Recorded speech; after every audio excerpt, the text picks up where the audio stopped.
In purely non-religious terms, homosexuality represents a misuse of the sexual faculty.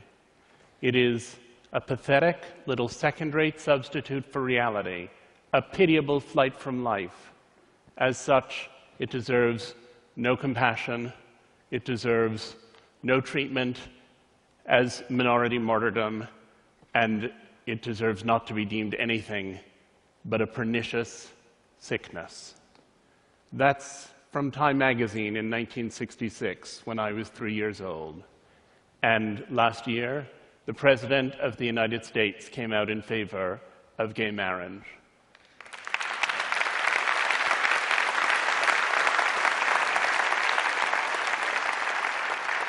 And my question is, how did we get from there to here?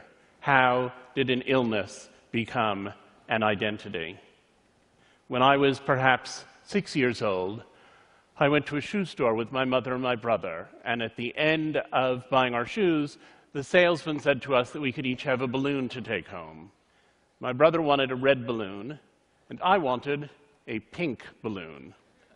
My mother said that she thought I'd really rather have a blue balloon, but I said that I definitely wanted the pink one, and she reminded me that my favorite color was blue.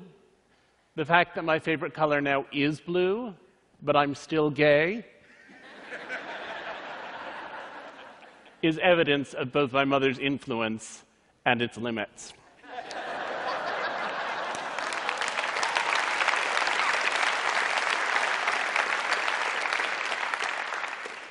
When I was little, my mother used to say, "The love you have for your children is like no other feeling in the world. And until you have children, you don't know what it's like." And when I was little, I took it as the greatest compliment in the world that she would say that about parenting my brother and me. And when I was an adolescent, I thought, but I'm gay, and so I probably can't have a family. And when she said it, it made me anxious. And after I came out of the closet, when she continued to say it, it made me furious. I said, "I'm gay, that's not the direction that I'm headed in, and I want you to stop saying that." About 20 years ago, I was asked by my editors at the New York Times Magazine to write a piece about deaf culture. And I was rather taken aback. I had thought of deafness entirely as an illness. Those poor people, they couldn't hear, they lacked hearing, and what could we do for them? And then I went out into the deaf world.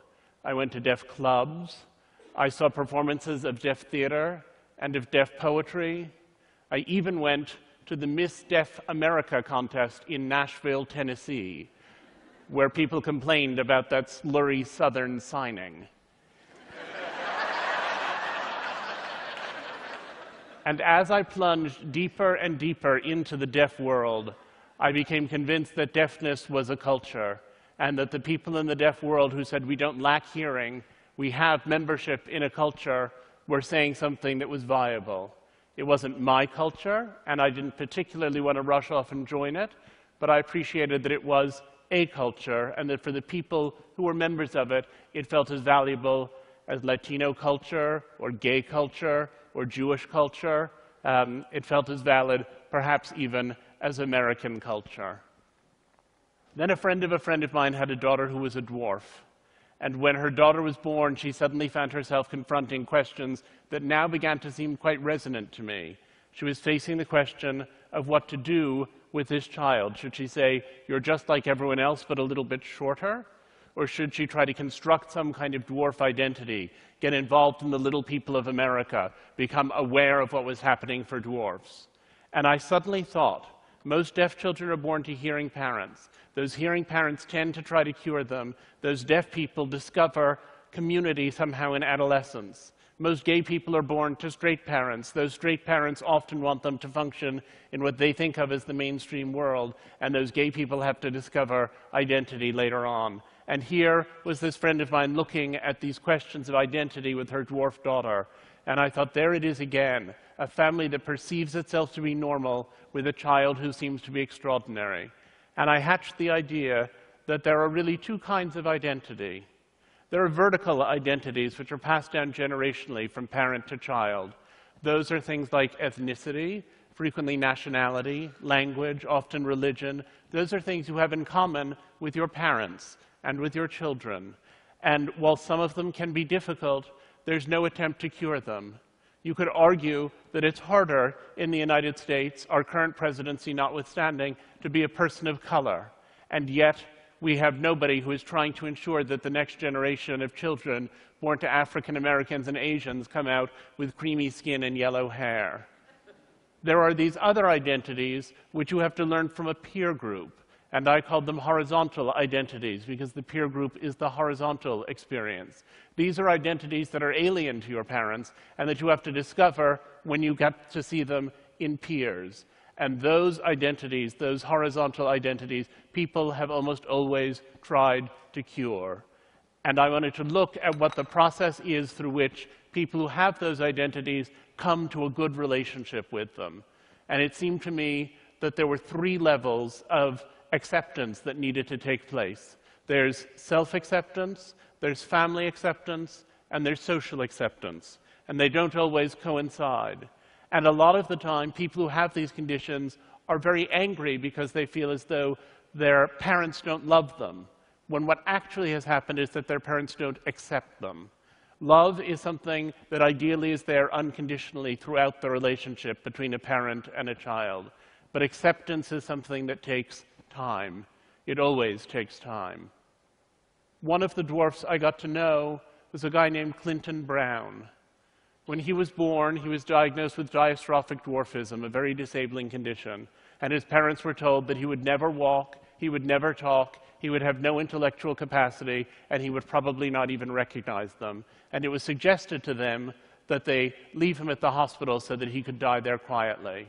And his mother said she wasn't going to do it, and she took her son home, and even though she didn't have a lot of educational or financial advantages, she found the best doctor in the country for dealing with dystrophic dwarfism, and she got Clinton enrolled with him, and in the course of his childhood, he had 30 major surgical procedures. And he spent all this time stuck in the hospital while he was having those procedures, as a result of which he now can walk. And while he was there, they sent tutors around to help him with his schoolwork, and he worked very hard because there was nothing else to do. And he ended up achieving at a level that had never before been contemplated by any member of his family. He was the first one in his family, in fact, to go to college, where he lived on campus and drove a specially fitted car that accommodated his unusual body. And his mother told me the story of coming home one day, and he went to college nearby, and she said, "And I saw that car, which you can always recognize, in the parking lot of a bar," she said. And I thought to myself, they're 6 feet tall, he's 3 feet tall, 2 beers for them is 4 beers for him. She said, I knew I couldn't go in there and interrupt him, but I went home and I left him 8 messages on his cell phone. She said, and then I thought, if someone had said to me when he was born that my future worry would be that he'd go drinking and driving with his college buddies,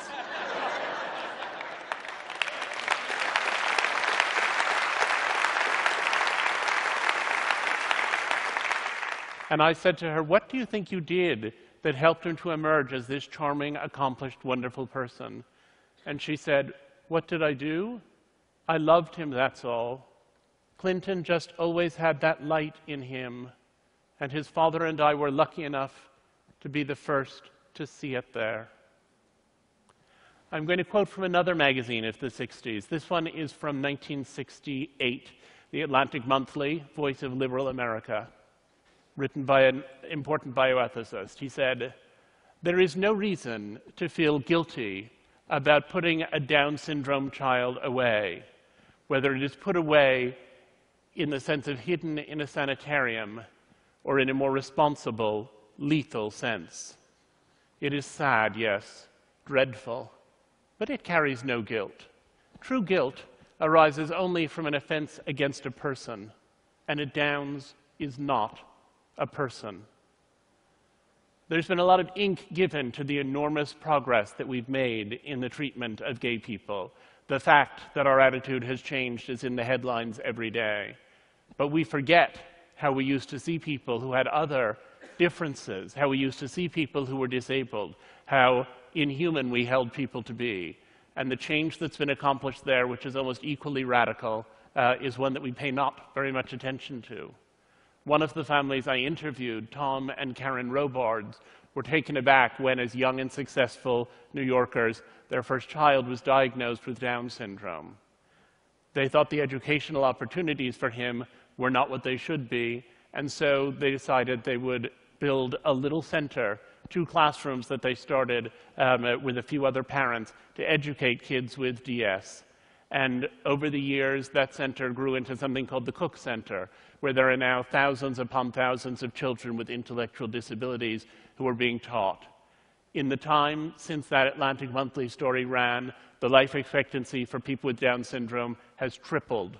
The experience of Down syndrome people includes those who are actors, those who are writers, some who are able to live fully independently in adulthood. The Robards had a lot to do with that, and I said, do you regret it? Do you wish your child didn't have Down syndrome? Do you wish you'd never heard of it? And interestingly, his father said, well, for David, our son, I regret it, because for David, it's a difficult way to be in the world, and I'd like to give David an easier life. But I think if we lost everyone with Down syndrome, it would be a catastrophic loss. And Karen Robard said to me, I'm with Tom. For David, I would cure it in an instant to give him an easier life. But speaking for myself, well, I would never have believed 23 years ago when he was born that I could come to such a point. Speaking for myself, it's made me so much better and so much kinder and so much more purposeful in my whole life that speaking for myself, I wouldn't give it up for anything in the world. We live at a point when social acceptance for these and many other conditions is on the up and up. And yet we also live at the moment when our ability to eliminate those conditions has reached a height we never imagined before. Most deaf infants born in the United States now will receive cochlear implants, which are put into the brain and connected to a receiver and which allow them to acquire a facsimile of hearing and to use oral speech. A compound that has been tested in mice, BMN 111, is useful in preventing the action of the achondroplasia gene. Achondroplasia is the most common form of dwarfism, and mice who have been given that substance and who have the achondroplasia gene grow to full size. Testing in humans is around the corner. There are blood tests which are making progress that would pick up Down syndrome more clearly and earlier in pregnancies than ever before, making it easier and easier for people to eliminate those pregnancies or to terminate them. And so we have both social progress and medical progress. And I believe in both of them. I believe the social progress is fantastic and meaningful and wonderful, and I think the same thing about the medical progress. But I think it's a tragedy when one of them doesn't see the others. And when I see the way they're intersecting in conditions like the 3 I've just described, I sometimes think it's like those moments in grand opera when the hero realizes he loves the heroine at the exact moment that she lies expiring on a divan. We have to think about how we feel about cures altogether. And a lot of the time, the question of parenthood is, what do we validate in our children and what do we cure in them? Jim Sinclair, a prominent autism activist, said, when parents say, I wish my child did not have autism, what they're really saying is, I wish the child I have did not exist, and I had a different, non-autistic child instead. Read that again. This is what we hear when you mourn over our existence. This is what we hear when you pray for a cure, that your fondest wish for us is that someday we will cease to be, and strangers you can love will move in behind our faces. It's a very extreme point of view, but it points to the reality that people engage with the life they have, and they don't want to be cured, or changed, or eliminated. They want to be whoever it is that they've come to be. One of the families I interviewed for this project was the family of Dylan Klebold, who was one of the perpetrators of the Columbine massacre. It took a long time to persuade them to talk to me, and once they agreed, they were so full of their story that they couldn't stop telling it. And the first weekend I spent with them, the first of many, I recorded more than 20 hours of conversation. And on Sunday night, we were all exhausted. We were sitting in the kitchen. Sue Klebold was fixing dinner. And I said, if Dylan were here now, do you have a sense of what you'd want to ask him? And his father said, I sure do. I'd want to ask him what the hell he thought he was doing. And Sue looked at the floor, and she thought for a minute. And then she looked back up and said, I would ask him to forgive me for being his mother and never knowing what was going on inside his head. When I had dinner with her a couple of years later, one of many dinners that we had together, she said, you know, when it first happened, I used to wish that I had never married, that I had never had children. If I hadn't gone to Ohio State and crossed paths with Tom, this child wouldn't have existed and this terrible thing wouldn't have happened. But I've come to feel that I love the children I had so much that I don't want to imagine a life without them. I recognize the pain they cause to others, for which there can be no forgiveness, but the pain they cause to me, there is, she said. So while I recognize that it would have been better for the world if Dylan had never been born, I've decided that it would not have been better for me. I thought it was surprising how all of these families had all of these children with all of these problems that they mostly would have done anything to avoid, and that they had all found so much meaning in that experience of parenting. And then I thought, all of us who have children love the children we have with their flaws. If some glorious angel suddenly descended through my living room ceiling and offered to take away the children I have and give me other, better children, more polite, funnier, nicer, smarter, I would cling to the children I have and pray away that atrocious spectacle. And ultimately, I feel that in the same way that we test flame-retardant pajamas in an inferno to ensure they won't catch fire when our child reaches across the stove, so these stories of families negotiating these extreme differences reflect on the universal experience of parenting, which is always that sometimes you look at your child and you think, where did you come from? It turns out that while each of these individual differences is siloed, there are only so many families dealing with schizophrenia, there are only so many families of children who are transgender, there are only so many families of prodigies who also face similar challenges in many ways. There are only so many families in each of those categories. But if you start to think that the experience of negotiating difference within your family is what people are addressing, then you discover that it's a nearly universal phenomenon. Ironically, it turns out that it's our differences and our negotiation of difference that unite us. Thank you.